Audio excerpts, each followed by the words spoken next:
Well, it's been a minute, and some of you might be wondering where we've been and why we haven't been posting any videos. Have we quit YouTube?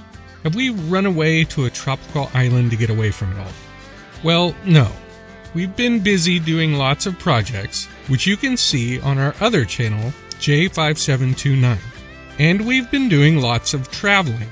And the videos for those trips are coming soon, I promise. But what's been keeping me busy lately is this. That's right, I got myself a 3D printer. The Bambu Labs A1 Mini, arguably the best beginner 3D printer out there. And because it was on sale for $199, I just couldn't resist.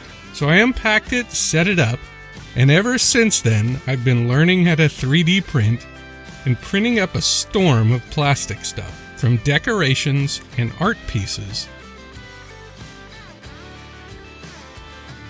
to utilitarian household pieces and even toys.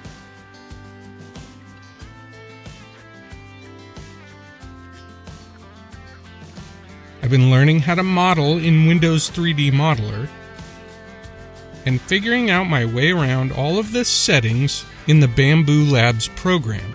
So be sure to join me on the J5729 Arts and Crafts channel in 2025 for all the exciting things we can create with this 3D printer.